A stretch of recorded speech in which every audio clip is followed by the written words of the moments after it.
This is just a little thing that came to me after watching, I think, probably my second favorite movie, which was Inception. For those who haven't seen it, it's basically about dreams within dreams and, going deeper and deeper into dreams and doing things, and I don't remember the plot too well.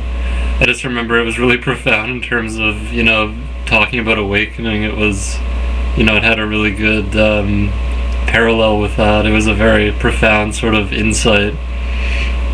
Because basically what happens with this dream that we inhabit, that we start to live in, that gets programmed into us, certain parts of the dream seem very plausible and don't want to be examined. Or rather, we don't want to examine them because they seem so intimate to us and they seem so real.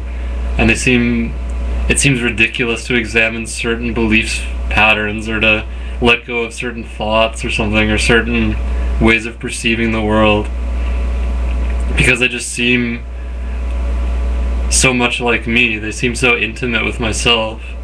They seem like they were always here somehow. Like in that Inception movie, basically the guy he wasn't even invested in dreams that involved, projections of his wife. He could see right through them. But then coming back to his real world that he thought was the real world, until there's an ambiguity at the end of the movie as to whether, the real world beyond the dreams was actually a dream. And so that's sort of the invitation, is to sort of question the core of our reality and to see what actually is true in any of it, and see if even the stuff that we're believing and knowing, and I use the word knowing kind of tentatively, because we think we know, we believe we know in certain things, and we see through some parts of our dream quite easily. But then the really intimate and nitty-gritty type stuff, that's so up front and center and so personal to us, apparently.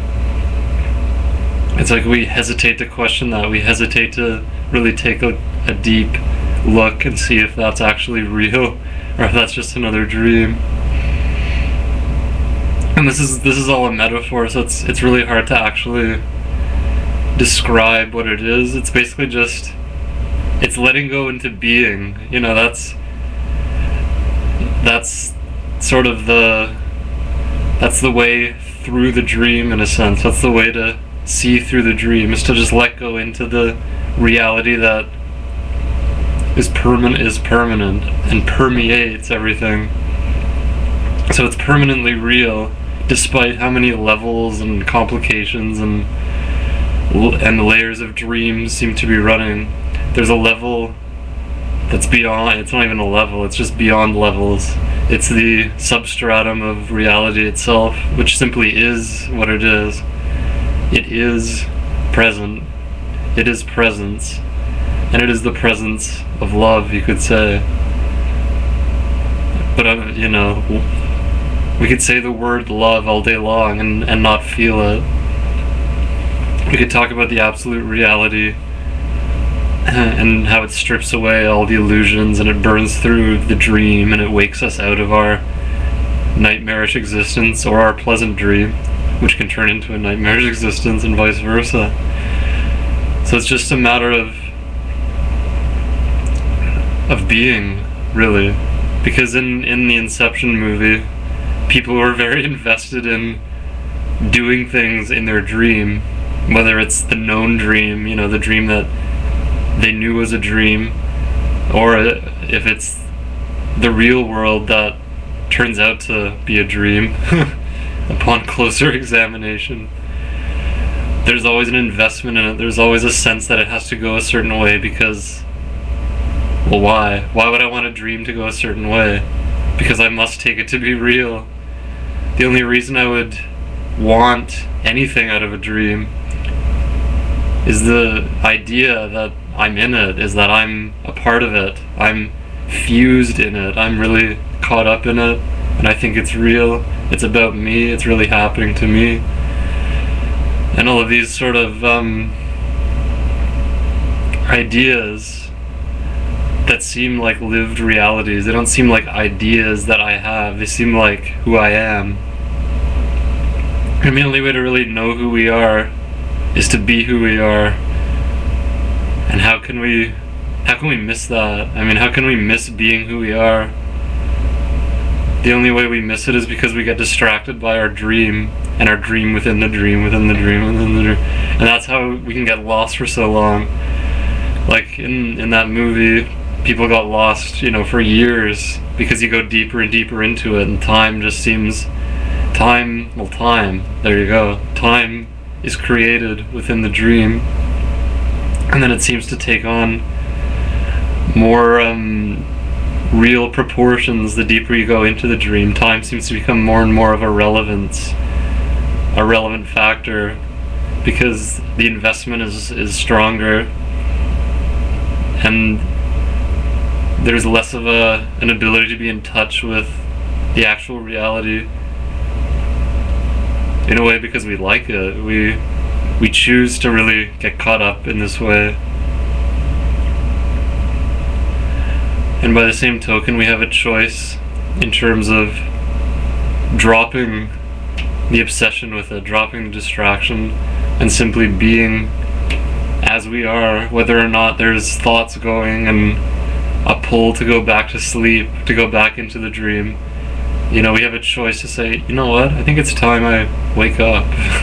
I think it's time I, not fight against anything, not try to fight my way out of the dream or anything. It's just a matter of, wow, reality is prior to this whole thing, this whole dream idea, this whole interplay of dreaming. Because the dream is very complicated, there's no doubt about it. And then, of course, analysis and all that is another part of the dream, takes place in the dream. Being includes everything, and it isn't complicated.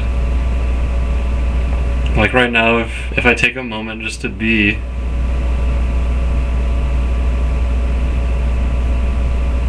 it's not really...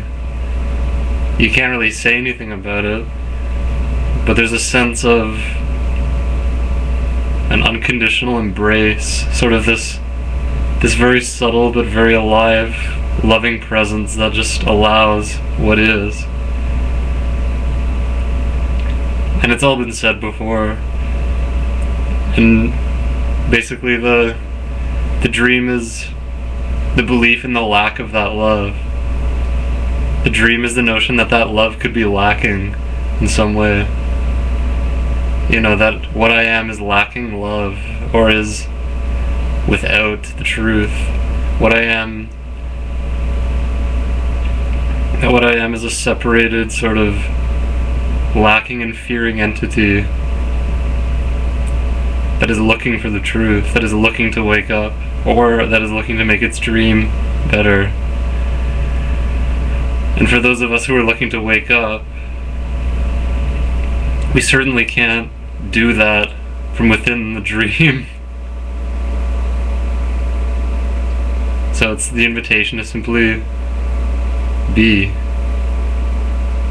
and see if this dream is real, and who am I that makes it seem real, or that makes it seem like a puff of smoke. Like the nighttime dream I just had that I can't even remember.